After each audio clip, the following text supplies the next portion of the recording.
بسم اللہ الرحمن الرحیم اعوذ باللہ من الشیطان الرجیم فی بیوت اذن اللہ ان ترفع ویذکر فیہا اسمہ یسبح لہ فیہا بالغدو والآصال۔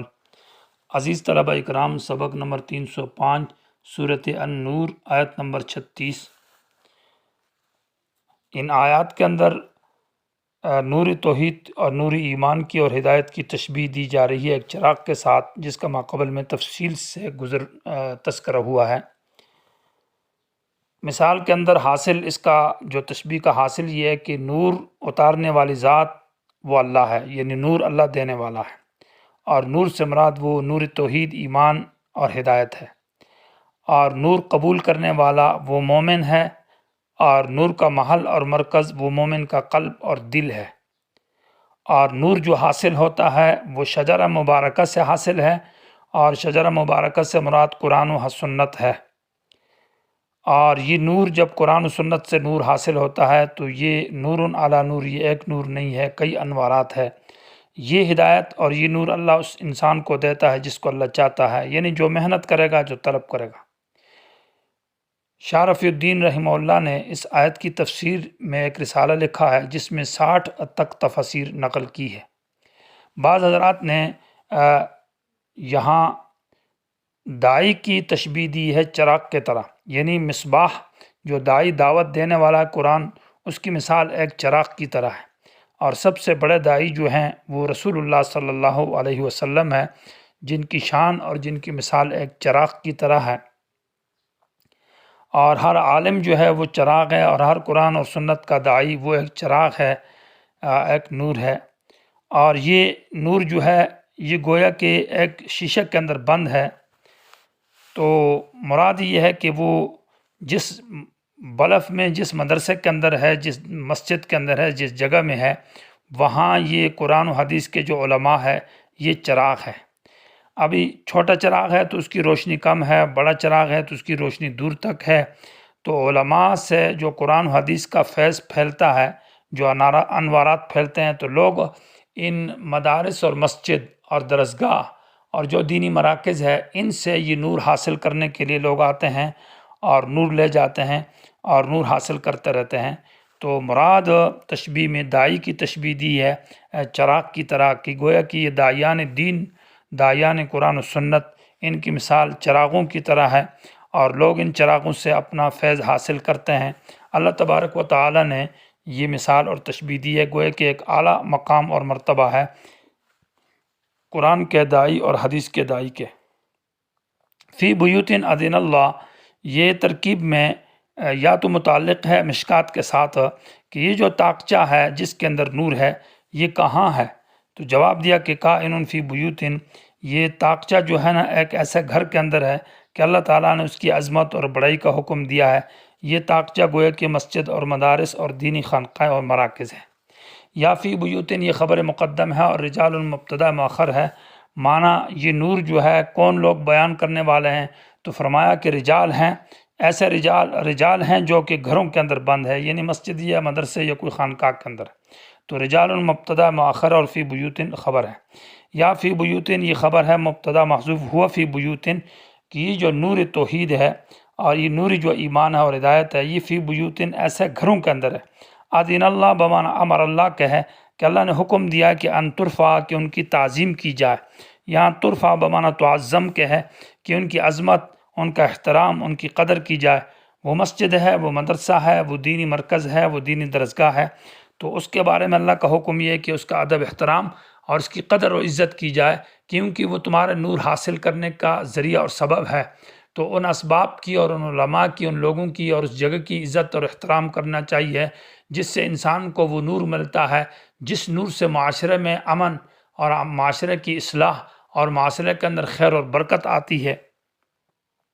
یا ان ترفع کا معنی یہ ہے کہ اللہ نے حکم دیا کہ ان ترفع، ان کو آباد کیا جائے۔ ظاہری آبادی مراد ہے کہ ان کو خوب بنایا جائے اور اپنے گھروں سے اچھا بنایا جائے۔ ہاں حدیث میں آتا ہے کہ بالکل زیب و زینت مسجدوں کی اور نقش و نگار اور بہت ہی ان کے اوپر زیادہ اسراف نہ کیا جائے، جو کہ مکروہ ہے۔ تو ان ترفع معنی یہ ہے کہ ان کو آباد کیا جائے، تعمیر کیا جائے یا ان کی احترام کیا جائے۔ وَيُذْكَرُ فِيهَا اسْمُهُ، اور یاد کیا جاتا ہے، بیان کیا جاتا ہے ان گھروں کے اندر اسم اللہ کا نام، اللہ کی توحید، اللہ کی عظمت۔ اور تفسیر مدارک نے لکھا ہے کہ یتلا فیہا کتابہ، کہ وہ گھر اور وہ مسجد اور مدرسے جن میں اللہ کی کتاب بیان کی جاتی ہے اور اس کو ذکر اور اس کی تلاوت اور اس کے بیان کیا جاتا ہے۔ یسبح لہ فیہا بالغدو والآصال، پاکی بیان کرتے ہیں لہو خاص اللہ کی ان گھروں کے اندر صبح اور شام۔ تو یسبحو کا فاعل ہے رجال، یعنی کون بیان کرتا ہے؟ من یسبحو، جیسے کہ شرح جامی کے اندر ہے کہ من یبکیہ مختبط وزارع، تو سوال کا جواب پھر آگے ہے کہ من یبکیہ، تو جواب میں آیا کہ مختبط اور سائل مراد ہے۔ تو یہاں پر یہ ہے کہ اللہ کی پاکی بیان کرتے ہیں یا پاکی بیان کی جائے اللہ کی صبح اور شام، تو جواب دیا کہ کون بیان کرے؟ تو جواب دیا کہ رجال۔ یہ اصحاب النور کی مثال ہے، اور اصحاب النور کی صفات کا ذکر کیا ہے کہ ایسے مرد جو کہ مرد ہیں، یعنی بہادر قسم کے لوگ ہیں، اور جنہوں نے اپنی جان اور مال صرف اللہ کے دین کے لیے وقف کی ہے۔ لا تلہیہم، الہا یلہی کا معنی غافل کرنا، نہیں غافل کرتی ان لوگوں کو دین بیان کرنے سے، قرآن و حدیث بیان کرنے سے، تجارت کاروبار۔ ولا بیع عن ذکر اللہ، اور نہ خرید و فروخت، اس سے بھی مراد عام تجارت ہے، عن ذکر اللہ، اللہ کی یاد سے، اللہ کے عظمت اور بیان کرنے سے، و اقام الصلاۃ، نماز قائم کرنے سے اور زکوٰۃ دینے سے، یخافون، یہ ڈرتے ہیں، یومن، اس دن کے عذاب سے جو قیامت کا دن ہے، تتقلب فیہ القلوب والابصار، جس میں آنکھیں اور دل جو ہے نا الٹ جائیں گے، معنی یہ کہ گڑبڑ ہو جائیں گے، اور بہت خوفناک دن ہوگا۔ لیجزیہم اللہ، یہ نور جو اللہ کے رجال بیان کرنے والے ہیں، یعنی جن کو دنیا یہاں پر لا تلہیہم تجارتن سے یہ لسانی عبادت مراد ہے، یعنی ان کی عبادات لسانیہ، اور اقام الصلاۃ کے اندر عبادات بدنیہ ہے، اور ایتاء زکوٰۃ کے اندر عبادات مالیہ ہے، اور یخافون کے اندر دلی عبادات مراد ہیں۔ لیجزیہ، یہ متعلق یفعلون ذالک مقدر کے ساتھ، یعنی یہ کام جو اللہ کا دین سیکھتے ہیں اور سکھاتے ہیں اور بیان کرتے ہیں، یہ عرض کے لیے نہیں، دنیا کے لیے نہیں ہے، یہ شہرت اور نام نموش کے لیے نہیں ہے، بلکہ یفعلون ذالک، یہ سب کچھ جو کرتے ہیں یہ اس لیے ہے کہ لیجزیہم اللہ، تاکہ اللہ تعالیٰ ان کو بدلہ دے، احسن ما عملوا، ان کے اعمال کا اچھا بدلہ، یعنی جزاء احسن، او یزیدہم ویزیدہم من فضلہ، اور اللہ تعالیٰ اپنے فضل سے ان کے لیے مزید اعمال اور ثواب اللہ ان کو دے گا۔ واللہ یرزق من یشاء، روزی رساں اللہ ہے، اللہ روزی دیتا ہے، من یشاء، جس کو چاہتا ہے، بغیر حساب، بغیر تنگ کرنے کے یا بے حساب بھی اندازہ۔ والذین کفروا اعمالہم کسراب بقیعۃ یحسبہ الظمآن، اصحاب النور کے مقابلے میں اصحاب الظلمات ہیں، یعنی جب بھی ان مومن آدمی توحید بیان کرتا ہے تو ظاہر بات ہے اس کی دشمنی ضرور ہوگی۔ تو اب دشمنوں کا ذکر ہے، اور وہ دشمن شیطان و ذریت، اس کی ذریت، اس کی نسل ہے، اور شیطان کا جو اسلحہ ہے اور اس کا جو وہ ہے وہ شہوت اور غضب ہے۔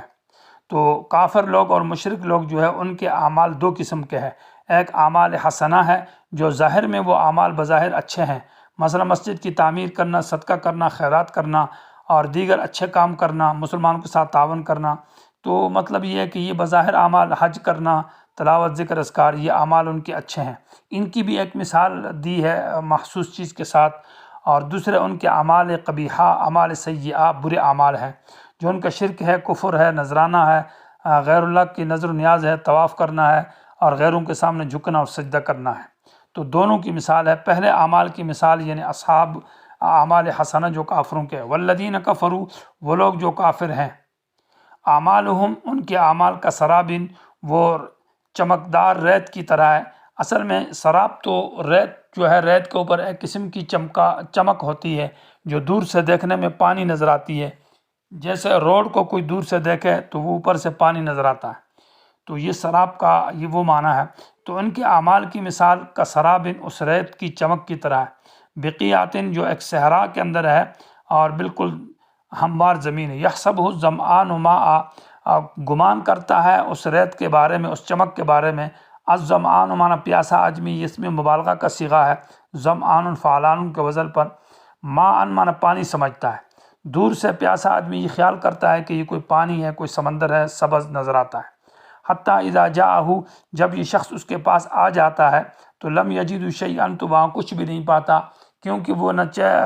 وہاں تو کچھ نظر نہیں آتا، یعنی پانی نہیں ہوتا، وہ ریت کی چمک تھی، اور چمک جو ہے وہ کوئی چیز موجود نہیں ہے، وہ غیر موجود چیز تھی۔ وجد اللہ عندہ، تو یہاں مثال ختم ہو جاتی ہے، آگے اس کا مشبہ کی حالت کا ذکر ہے۔ تو حاصل یہ ہے کہ کافروں کے جو اعمال ہے ان اعمال کی مثال کا سراب کی طرح ہے۔ کافروں کے جو نیک اعمال ہے، جو مسجد کا تعمیر کرنا ہے، صدقہ خیرات وغیرہ ہے، ان کے یہ جو اعمال ہیں چونکہ عقیدہ نہیں ہے تو قیامت کے دن یہ حباء منصورہ ہو گئے۔ سورہ فرقان کے اندر ہے وَقَدِمْنَا إِلَىٰ مَا عَمِلُوا فَجَعَلْنَاهُ حَبَاءً مَنصُورًا، ہم یعنی ارادہ کریں گے ان کافروں کے ان اعمال کی طرح جو انہوں نے کیے ہیں، تو ہم ان کو بالکل گرد و غبار اور دھوڑ کی طرح کر دیں گے۔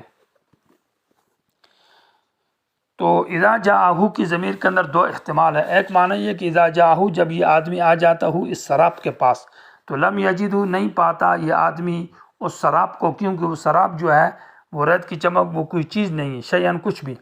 ووجد اللہ، اور پاتا ہے اللہ معنی وعدہ، اللہ کا وعدہ، عندہ اس اپنے عمل کے پاس۔ تو اللہ کا وعدہ یہ ہوتا ہے کہ اس کے اعمال کا اس کو کوئی ثواب اور اجر نہیں ہے، تو فوفاہ حسابہ، اللہ تعالیٰ اس کے اعمال کا پورا پورا بدلہ اس کو دیتا ہے۔ دوسرا معنی یہ ہے کہ اذا جاءہ جب یہ آ جاتا ہے، یعنی اس اپنے عمل کے پاس قیامت میں جو اس نے اعمال کیے، تو لم یجدوا شیئا، تو اعمال کو کچھ بھی نہیں پاتا، کیونکہ وہ نمازیں، وہ صدقے، وہ زکوٰۃ، وہ کفر اور شرک کی وجہ سے مٹ کر ختم ہو گئے، اور وہاں صرف اللہ ہی نظر آتا ہے، اللہ کو پائیں گے، عندہ معنی عند عملی، اپنے عمل کے پاس، تو اللہ تعالیٰ اس کفر اور شرک کا اس کو بدلہ دیں گے۔ واللہ سریع الحساب، اللہ جلد حساب لینے والا ہے۔ اللہ تعالیٰ ہمیں کافرانہ اعمال سے ہماری حفاظت فرمائے۔